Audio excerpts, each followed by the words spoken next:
नमस्ते सदावत्सले मातृभूमि।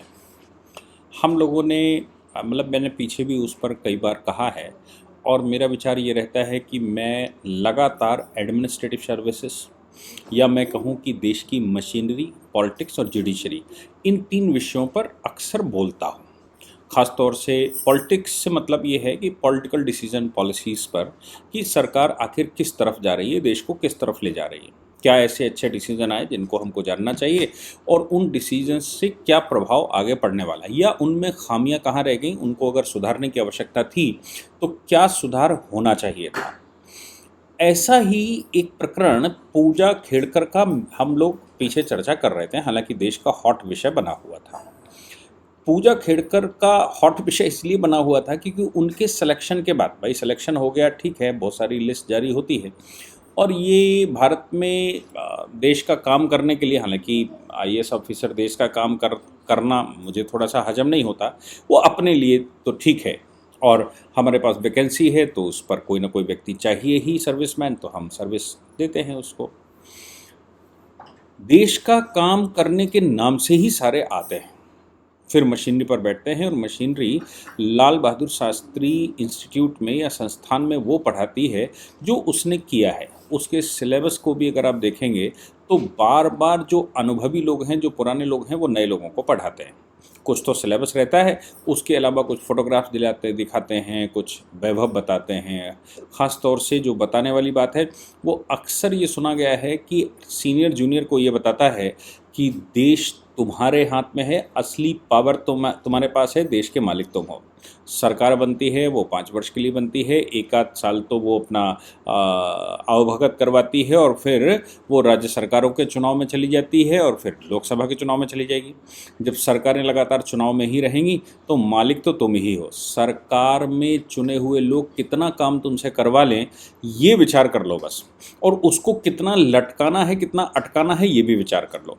क्योंकि सरकार में बैठे लोग जो चुनकर आए हैं वो अगर उनके काम जल्दी जल्दी करने लगोगे तो वो बहुत काम बता देंगे। वो आपको काम दें तो साल खाड़ उसको लटका कर रखना है और तब तक सरकार चुनाव में चली ही जाएगी। ये विषय प्रत्यक्ष अनुभव के हैं। इसको स्लैगिंग कहते हैं कि अगर आपने उनको याद दिलाया कि ये करना है तो वो स्लैगिंग करके एक आध बार आपको याद दिलाएंगे, मतलब सरकार को याद दिलाएंगे, मंत्रियों को याद दिलाएंगे ये हमने सब कर दिया है। फिर उसके बाद ना मंत्री जी को होश है ना ही उनको होश दिलाना है। उनके ओएसडी भी सब पॉलिटिक्स में ही लगे हुए हैं। खैर, तो वो जो सीख कर ये आते हैं, जब वो फील्ड में जाते हैं तो फिर फील्ड में पूजा खेड़कर के पिता एक सिविल सर्वेंट थे। दूसरी बात ये भी है कि नारकोटिक डिपार्टमेंट के पोल्यूशन डिपार्टमेंट के प्रदेश लेवल के अधिकारी थे। अब पोल्यूशन डिपार्टमेंट के, और वो भी एमपी में, वो भी महाराष्ट्र में इंडस्ट्रियल एरिया है। तो आप सोचिए कि ऐसा कहा गया कि उन्होंने बहुत सारा धन कमाया। एक 2000 पेज की कंप्लेंट भी फाइल की गई है उनके खिलाफ। वो कंप्लेंट आला अधिकारियों के पास है कि वो जैसे सैंक्शन करेंगे तो उनके दिलीप खेड़कर साहब के खिलाफ इन्वेस्टिगेशन चालू हो जाएगा, क्योंकि सामान्य से परिवार से आया व्यक्ति इतनी बड़ी संपत्ति कैसे बना सकता है। चुनाव भी वो लड़े थे। खैर, ये बातें भी सेकेंडरी मान लीजिए, लेकिन हाँ, जो बच्चा एक सिविल सर्वेंट के घर में पैदा हुआ हो और सिविल सर्वेंट की ज़िंदगी उसने जी हो, वो भी पिता बड़े ओहदे पर रहा हो, पूरे प्रदेश लेवल के ओहदे पर रहा हो, तो जाहिर सी बात है बच्चों का कॉन्फिडेंस तो होता ही है। 34 साल की पूजा खेड़कर, उनका सिलेक्शन नहीं हुआ तो उन्होंने एक युक्ति अपनाई। एक डिसेबिलिटी का सर्टिफिकेट बनवाया, दूसरा ओबीसी का सर्टिफिकेट बनवाया, तीसरा माँ और पिता को अलग अलग दिखाकर आय का एक सर्टिफिकेट बनवाया, कमाई का सर्टिफिकेट बनवाया, और अपने नाम को चेंज भी किया अटेम्प्ट में।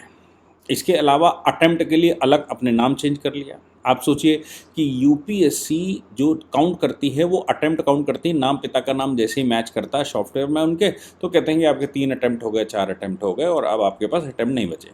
लेकिन अगर नाम के स्पेलिंग में चेंज कर दिया जाए, पिता के नाम की स्पेलिंग में चेंज कर दिया जाए, अपने नाम के आगे पिता का नाम माता का नाम भी लगा दिया जाए, मतलब कुछ ना कुछ ऐसा कर दिया जाए कि उनकी स्पेलिंग चेंज हो जाए और पिता का ना अपना नाम में स्पेलिंग चेंज हो, पिता के नाम में भी थोड़ी स्पेलिंग चेंज हो जाए, तो कोई सॉफ्टवेयर पकड़ नहीं पाएगा, वो एक सेपरेट केस, नया केस माना जाएगा।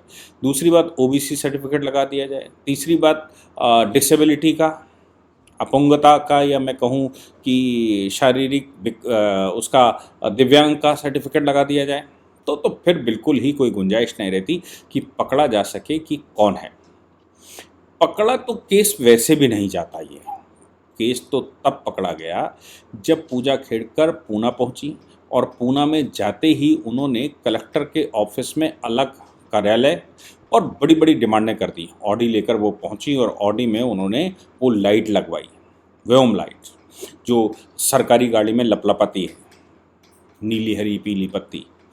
अब प्राइवेट गाड़ी में लगाकर चली, वो भी ऑडी में। आप सोचिए कि पूरी एडमिनिस्ट्रेटिव मशीनरी को कट गया होगा। हालांकि मेरा मानना है कि अगर पूजा खेड़कर 10-5 साल नौकरी कर चुकी होती और उसके बाद ये प्रकरण आता, तो शायद इसमें हिम्मत नहीं थी कि उनको टर्मिनेट किया जा सकता या हटाया जा सकता, क्योंकि वो बहुत सारे खेलों का हिस्सा हो चुकी होती हैं, बहुत सारे राज्यों के राजदार हो चुके होते हैं। 10-5 साल नौकरी करने के बाद राजदार बहुत सारे केसेस के हो चुके होते हैं, और ऐसी परिस्थिति में उनको हटाना, यानी कि बहुत सारे राजों से पर्दा हटना। पूजा खेड़कर के मामले में हम सब जान रहे हैं कि वो प्रोबेशन पर थी, परमानेंट थी नहीं, इसलिए उनको आर्टिकल 112 का लाभ नहीं मिल सकता। लेकिन यहाँ पर जो सोचने की बात है वो ये है कि यूपीएससी में किसी ने शिकायत कर दी। पूजा खेड़कर के मामले में यूपीएससी ने उनको नोटिस जारी कर दिया। नोटिस जारी करके 25 जुलाई को उनको बुला लिया, क्योंकि भाई आप जॉब पर हैं, आपको आदेश दिया जाता है, 1 हफ्ते का टाइम होता है, यहाँ से वहाँ ट्रांसफ़र पोस्टिंग हो जाती है। तो 1 हफ्ते के अंदर, यानी कि 18 जुलाई को नोटिस जारी किया गया और 25 जुलाई को उनसे कहा गया कि आप हमारे यहाँ आइए और इस पर जवाब दीजिए, कि आपके सर्टिफिकेट के विषय में जवाब दीजिए, आपके डिसेबिलिटी सर्टिफिकेट के विषय में जवाब दीजिए, आय के विषय में जवाब दीजिए। पूजा खेड़कर नहीं आई तो सब ने पूरी न्यूज़ बनी। फिर पूजा खेड़कर को 30 तारीख का समय दिया गया। 30 तारीख को भी पूजा खेड़कर नहीं आई। पूजा खेड़कर की चिट्ठी आई 4 तारीख तक, 4 अगस्त तक का समय दो, सब ठीक कर देंगे। लेकिन वो चूंकि पूरे देश का एक हॉट इशू बना हुआ था और पूरे देश को उस इशू पर इंटरेस्ट आ रहा था, इसलिए पूजा खेड़कर को कैसे अवॉइड किया जा सकता है। और दूसरा, प्रोबेशन पे थी, सीधी सी बात है, अभी वो जो राज होते हैं मशीनरी के, उन राजों पर वो पहुंच नहीं पाई थी, उनको किसी प्रकार की कोई सीक्रेट बातें अभी पता नहीं थी। नहीं, पूजा खेड़कर 34 साल की आयु में अपना अटेम्प्ट बढ़ाने के लिए, कि उसको ज़्यादा अटेम्प्ट मिल जाए, उसके लिए वो नामों में संशोधन करती है, नामों में परिवर्तन कर लेती है, और फिर वो यूपीएससी में लगा लेती है, और फिर अपने अटेम्प्ट को छुपा लेती है, अपने कई एक सर्टिफिकेट बना लेती है।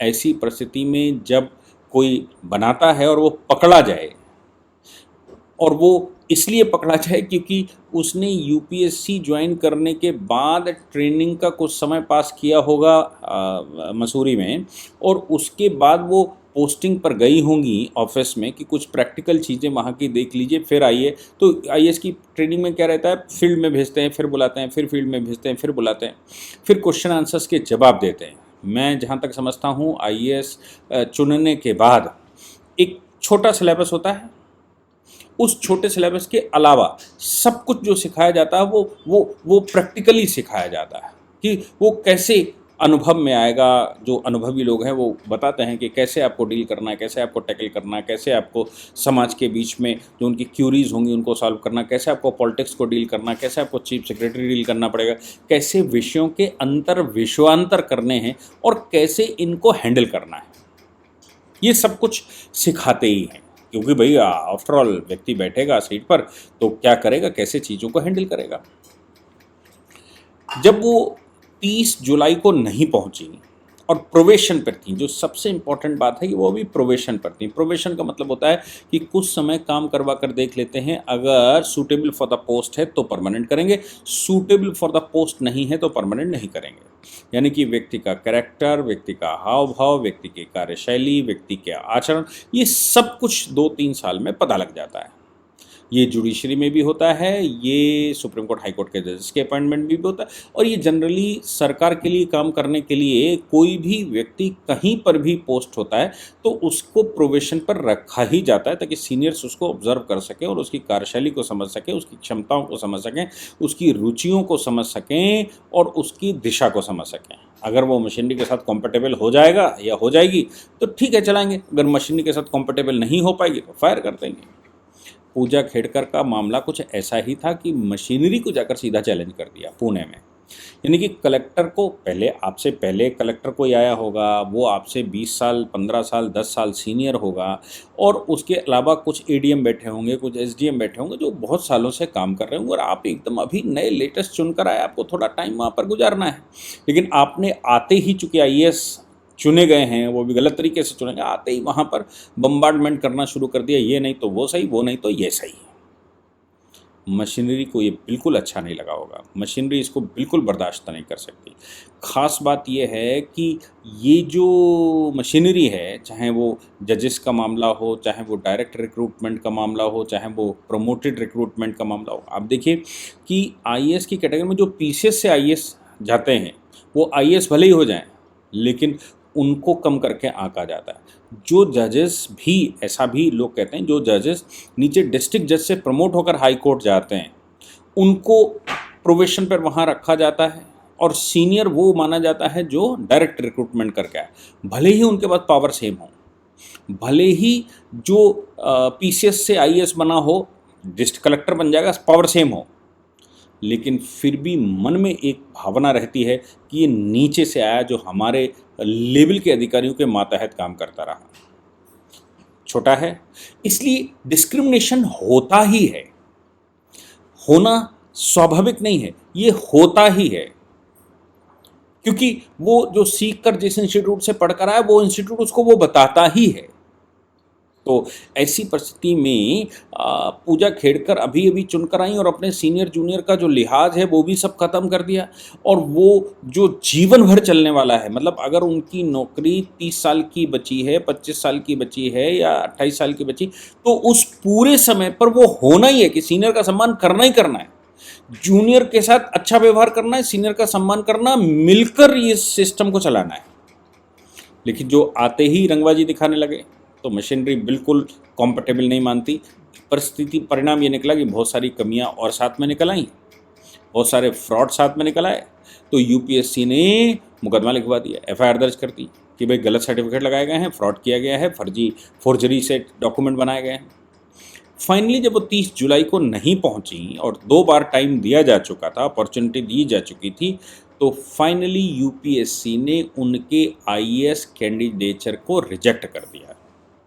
यानी कि पढ़ लिख कर क्वालिफाई होने के बाद 34 साल की पूजा खेड़कर अब आईएएस नहीं है, उनकी कैंडिडेचर ही रिजेक्ट कर दिया गया है। वो उनकी ट्रेनिंग का मुझे लगता है कि आगे तो ये होना चाहिए कि उनकी ट्रेनिंग जो दी गई उसका पैसा वसूल करेंगे कि आपको हमने ट्रेन किया, और वाकई में उनके खिलाफ अब जो एफआईआर दर्ज हो गई है तो फ्रॉड का केस होगा, फॉर्जरी का केस होगा, और वो जेल भी जाएंगी। अगर उसमें सहयोगी के नाते उनके पिता काम कर रहे होंगे, दिलीप खेड़कर साहब, तो उनको भी जेल का कुछ प्रवास करना पड़ेगा। हालांकि इस प्रकरण ने दिलीप खेड़कर को भी कटघरे के दायरे में खड़ा कर दिया है, जब उन एंटी करप्शन ब्यूरो के पास उनकी 2000 पन्ने की कुंडली जमा हुई, जो उनकी जॉब के दौरान और उनकी कंपनियों की डिटेल और उनके पास धन आय से ज़्यादा संपत्ति के मामले और चुनाव लड़े हैं उसका मामला सब कुछ सामने रख दिया गया। तो अब मुझे लगता है कि आगे उनके ऊपर भी एक बड़ा खेल होने वाला है। लेकिन पूजा खेड़कर अब आईएएस नहीं रही, अब वो एक सामान्य, भाई आईएएस भी होता सामान्य है मेरी नज़र में, लेकिन फिर भी अब उनके हाथ में जॉब भी नहीं रहा। इतना ही नहीं किया, यूपीएससी ने एक नोटिस जारी करके not eligible for future also कर दिया, और किसी भी पोस्ट के लिए अब वो एलिजिबल नहीं है, सरकारी नौकरी के लिए ही एलिजिबल नहीं है। जो आने से पहले ही इतना बड़ा फ्रॉड करते हो उसको सरकारी नौकरी कैसे दी जा सकती है, कैसे लगाया जा सकता है, ये बात यूपीएससी ने उनको बार कर दिया। यानी कि वो अब सरकारी नौकरी के योग्य नहीं है। पिता के पास बहुत सारी कंपनियां हैं, उन कंपनियों में जाकर डायरेक्टर बनेंगी, काम चलाएंगी, कंपनियां चलाएंगी। अगर वो कंपनियां रहीं तो दिलीप खेड़कर साहब के खिलाफ अगर इन्वेस्टिगेशन एंटी करप्शन ब्यूरो ने ना बिठाया तो, और वो ना पकड़े गए तो कंपनियां नहीं। और अगर पूजा खेड़कर के चक्कर में दिलीप खेड़कर भी पकड़े गए, उनकी भी इन्वेस्टिगेशन होगी, आय से अधिक संपत्ति का मामला हो गया, तो वो भी कुछ दिन जेल काटेंगे। पूजा खेड़कर उनके बेल की व्यवस्था करेंगी और खुद भी हो सकता है जेल काटे फोर्जरी के मामले में। और आगे का भविष्य तो भविष्य ही बताएगा। किसी माई के लाल में पद को पता नहीं कि भविष्य किसका क्या है, इसलिए पूजा खेड़कर और दिलीप खेड़कर साहब का भविष्य क्या होगा ये तो भविष्य ही बताएगा। लेकिन आज पूजा खेड़कर IAS नहीं है। जय हिंद, जय भारत, वंदे मातरम।